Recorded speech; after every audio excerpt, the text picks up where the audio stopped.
Did you perhaps feel lost for a second? Like you had no idea what you just witnessed?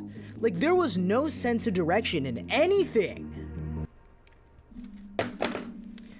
Yeah, me too. I had to learn After Effects just to make that. I learned an entirely new program just to make a stupid intro. I had no idea what I was doing. You know, much like my younger self, much like me at 17 years old, I had no idea what I was doing. Probably just like everyone else. No one probably knows what they're doing right now. And this is especially prevalent with my generation. You know, Gen X, the boomers, the baby boomers, like whatever. Maybe like very early millennials. It seemed to be more like they had more of a set path to take. Like, oh, do this, go here, study this, go to this place, and your life will be fine. Whereas there wasn't really a need to deviate because of the economy and the job market at the time. That's just the general consensus of how things were, based off what I've seen and the people I've talked to. But even then, the millennials are also like getting mixed in with us too. I know, I see you guys. I get it. I'm in the same boat too. Also, sorry if I sound like a bit congested right now. I am a little sick while recording this. But everyone, Gen Alpha, Gen Z, millennials, a lot of us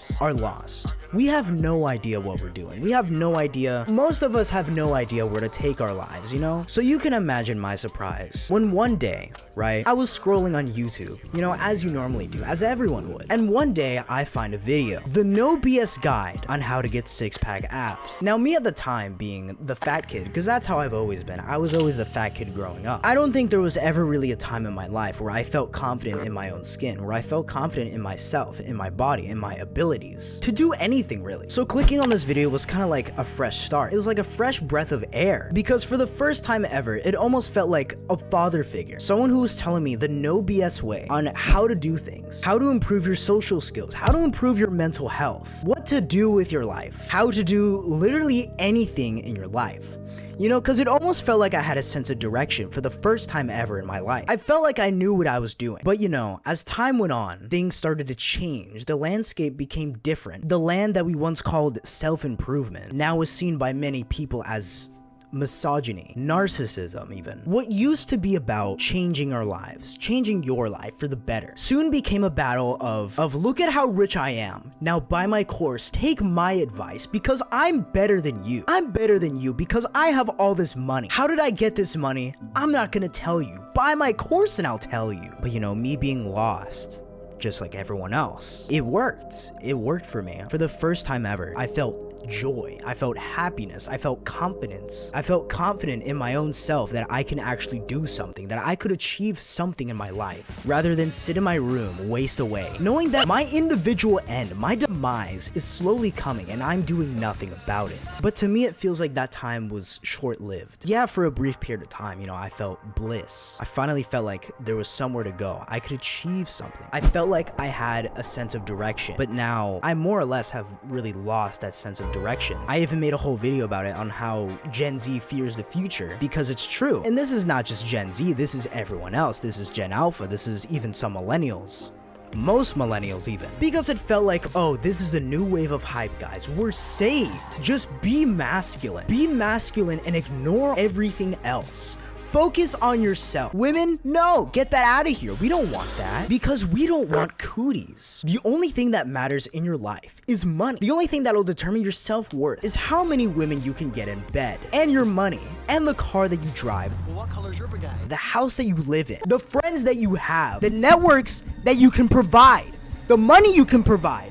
What else is there? You know, still to this day, I have not seen a single Andrew Tate fan standing outside their mansion with 3 Bugattis and unlimited women saying how much it worked, how much everything else has just worked out. It still hasn't happened. I haven't seen it. Maybe it might even be because it wasn't true to begin with. Now this goes for every single other self-improvement YouTuber that I've seen, the ones that I've looked up to. Hamza, my biggest inspiration. Even the first video you see on this channel was about Hamza. Right about when he hit 1 million subscribers, I made a video about Hamza, like, oh, is it real? Is it fake? And overall, I pretty much said that it was the real deal, that it was good, it was real. Hamza was legit. He was something to behold. Fast forward about a year or two, and things are looking a bit different with Hamza. The public perception of him isn't quite the same as what it used to be in 2022. You know, with some pretty damning allegations being thrown at him, his video style changing every single day, it seems like. Even he has fallen off his own thing, his own advice, not doing the exact thing that that he preaches. Now, pretty damning allegations. What do you mean by this? Well, people are saying that he's scamming kids with his paid mentorship called Adonis School. Now, a lot of people like to throw shade around saying like, oh, this is a scam because we have to pay for it. Well, I'm not gonna be like the rest. You see, I'm not like the others because you see, I'm actually in it. I'm in his paid program. I'm in Adonis School. So I actually can say firsthand exactly what goes on in there. Now, of course, I can't give too much detail because for legal reasons, but what I can say is, do I think it's a scam? No, not exactly. It's not a scam because there is genuine effort. There is genuine effort to help people. I've even talked to the big man myself and I did find value in that. I found help. But now with the direction that it's going in, there has been quite the decline in all of his content and everything. Even in Adonis School itself, I've noticed the community doesn't feel the same. It doesn't feel as valuable. It just feels more like now they're regurgitating the same information that we've already been taught on YouTube. So probably by the time this video goes out, I probably can't call myself a member of it anymore because for some pretty damning allegations that are being thrown against him that could quite frankly end anyone's career. So allegedly, right? Allegedly, I have to state allegedly because nothing has been proven. That and I also don't want to get sued. Allegedly, right? Supposedly, he has slept with a 17-year-old while being 27. Now, you may be saying like, oh, what the heck, Noth? Like, what is that? What is this damning information? Where did you get this from? This information was all shown to me personally, but I cannot share a bunch of screenshots and shit because she wants to keep her identity private. But I know for a fact that Hamza's heart skipped a fucking beat when I started talking about this because he knows exactly who I'm talking about. So Hamza, you fly this girl out to London who you started talking to when she was 17, by the way. I don't know why you're going for such young girls. But then you proceeded to offer to send her money, only to then ask her to send your fucking business an invoice like she's one of your employees. Now, I think that's illegal, but I don't quite know, so I can't say. So anyway, Hamza, if you have so much money like you say you do, why the fuck does she need to invoice your business for you to send her 200 fucking pounds? Well, I got it from this YouTuber right here. How do we know he's not lying? We don't know. We really don't know at all. But if anything, he provides a bunch of proof that leads me to believe that maybe this is real. But I'm not gonna comment on that because really I don't know much about it, so I'm just gonna stay away from it. Hence why I'm probably not gonna be a member of his membership anymore. I mean, I get the hustle. I get wanting to make money and improve everything because, you know, money changes lives. But there's one common thing with all of them. Every single one of these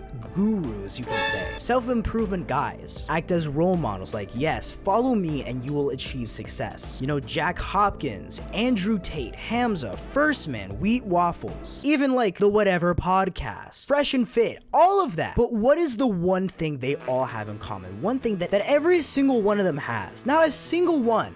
Not a single person lacks this. Something to sell you. Whether it's Hamza. Hamza, for a while, he didn't sell anything. You know, he even said in his videos, I have nothing to sell you. I think that's part of the reason why that made his channel so great, because it was just genuine advice. Just giving out genuine advice, and then that was it. Like, here's this advice. Bye. And he didn't try to sell anything. But until he dropped Adonis School. Then, of course, his money went up, but I feel like ever since then, things haven't been the same. Even with Andrew Tate, everyone knows Hustlers University. The real world. I have to clarify this. I'm not a fan of him at all. I actually disagree with a lot of the stuff he says. I think it's quite dumb. I made like 2 YouTube shorts about him because it's pretty funny. It's like Andrew Tate breaks out of jail. Andrew Tate fights EDP 445.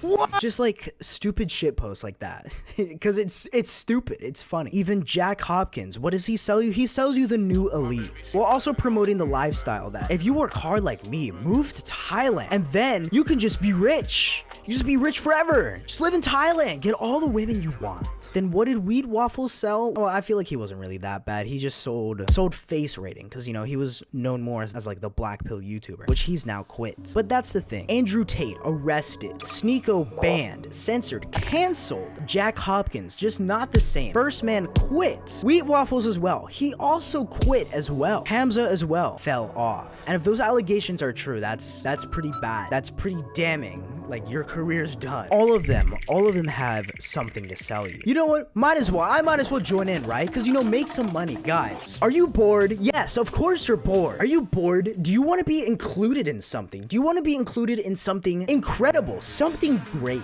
Well, look no further. Because right here, right? What is this? It's the membership only marbles game. Whereas if you become a member, if you join me, you give me money. Give me $5. $5 a month. And you can quit at any time, you get your name put right here into the marbles game. It's you versus everyone else. You and the group. You all battle it out, and it is completely random chance. And if you win the marbles game, what do you get? I don't know, you just get pinned. You get pinned in the comments in the video that you won. It's a fun idea. It's a fun idea that I had to celebrate channel members. But anyways, with all that, it just seems like the manosphere has fallen. There's nothing left. It's not the same as what it used to be. What used to be all about the younger generation being lost, us being lost. We don't know where to go. We are uncertain of everything in our lives. We don't know where we're gonna be in the next 5 years. What was genuinely meant to help people, like, here, do this, do that, do all of this, and it helped. It helped me. I felt like I was doing something. You know, I even improved my looks.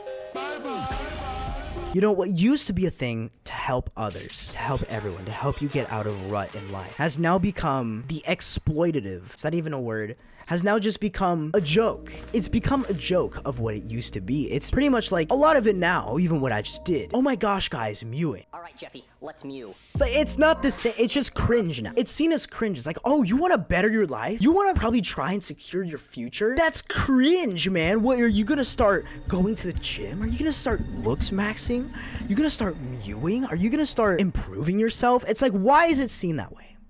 Why is it seen that way? Why? I don't know why. I don't know where we went wrong. We went wrong somewhere to where the most basic things get ruined by everything. By online meme culture, everything else just gets ruined. Even my freaking calendar is ruined. My calendar is no more. It is in shambles.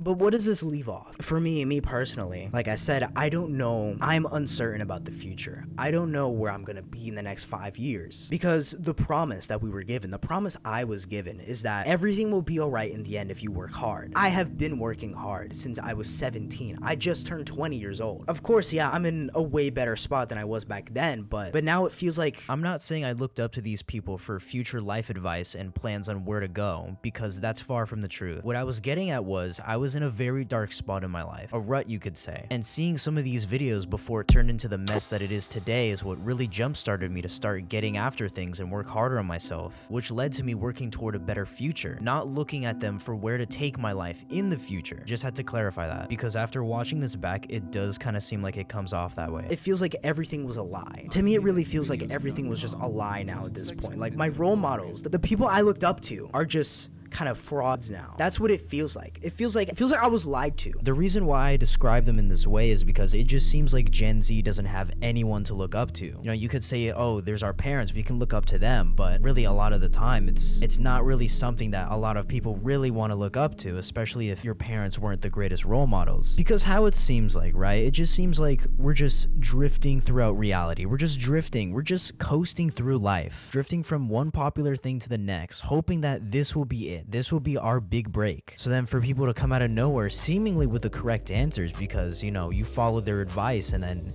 it just works out for you. But now for all that to be gone, it just seems like, what do we do now? But can you really blame others for feeling lost or hopeless? Because what actually are we supposed to look forward to anymore? I'm not saying it's hopeless and we should give up. Oh my goodness, we're all doomed. I'm not giving up yet. In fact, I'm far from that. But rather, I'm asking at this point, what exactly does Gen Z have to look forward to as the world we used to know versus the world right now? It just seems like everything's falling apart. Because you're given this sense of direction. But now that those people are gone, everything's been unveiled, you can say. Everything's been uncovered. The mask has been peeled. It's been pulled back. Where do we go now? Because the one sense of direction that we had was like, oh, look at these people. You know, this is my role model. Now, the role models are seemingly gone. It's like, who do we trust? Who is out there that we trust? Now, of course, if you want to get religious about this, then you can. But for the sake of everything, I'll keep that out of this video. So now, I just feel left out. I feel left behind. It feels like everything was just a sham. It was just a cash grabbing scheme. It's not entirely how it was. That's not entirely how it is because, you know, I'm a lot better now than what I used to be. I'm a lot more confident than what I once was before, but it almost just feels like we were sold a lie. It's like, oh, do this and then you will become successful. How many people have done that and become successful? Yes, there's some people that have, but it's very few. A lot of them, they sell it to you as one size fits all. If you do this, if everyone does this, it will work. When quite frankly, that's just not true. I'll continue on the path that I'm on now because quite frankly, it's better than the one that I was on before. But instead of having guidance, now I feel like I'm alone. Of course, I'll continue on the path because I want to be the best me. I don't want to be that. That's not what I want to be. Instead of trying to solve everyone else's problems, why don't you solve your own first? I'm trying to be the best me, not the best someone else. Because I'm not perfect. No one is perfect. I still have many issues. I go through a bunch of shit that no one knows about because quite frankly, it's no one's business and no one cares. But what choice do I have? If I give up, I'll just be back at square one again, where I was not happy. I was miserable. But if I keep going, eventually something will come up. Eventually something will work. I'm still improving. I'm very young. I know that. I'm only 20. In fact, I just turned 20. I try to help people as well. I try to give like a little glimmer of hope because with the help of that, it's helped me achieve some things in my life. I don't want my channel to be all doom and gloom because at first glance it looks like that. Looks like we're all doomed. Everything is done. It's over for Gen Z. But you know, sprinkled throughout my videos, I have some solutions. There's ways to circumvent a lot of things. But the future, us young people, it is such a weird market because everyone says, oh, they're just exploiting young, impressionable men. But I feel like what a lot of people fail to realize is that this is an actual problem. Why does no one address that? Oh, this is a real thing. There is actually, you know, a huge market of people that don't know what to do. In fact, I even made a video on this. And it's like, oh, just do this. This is the solution. You don't know the situation that I'm in. I don't know the situation that you're in. But people try to give off this advice like this is the one thing that will work for everyone. But quite frankly, that's just not true because there is no one size fits all solution to such a widespread problem like this one. Because if there was, then this wouldn't be an issue in the first place. If it was so easy, then everyone would do it. So that's why I try my best to help. Maybe that's what they're doing too, but it doesn't come off the right way. Because this is a big problem. I feel like no one knows how to fix it. The only way to fix it is for you to want it bad enough. I feel like that's the only thing. I feel like that's really just how it is. So I try to help people. I've even had some of you reach out to me in DMs thanking me, saying like, oh my gosh, dude, your channel has been like a breath of fresh air. And I really do appreciate that. That means the world to me. Oh yeah, by the way, if you want to DM me on Instagram, go for it right there. DMs are open. At least they should be. That's where you can DM me if you want to like ask me anything. But now I don't know where to go because there's so many problems in this world. There's so many problems with seemingly infinite solutions. But I feel like what a lot of people don't tell you, what a lot of people don't say, what a lot of people miss, they miss the mark on, is that they can't say the solution for you. I can't say the solution for you because quite frankly, I don't know you because you're the one that knows what to do. Even though you may not know what to do, you may not know where to start, but in the end, it's gonna be you that solves the problem. Now, of course, I gotta get out of here before they try to take me out again because, you know, I don't want to end up like someone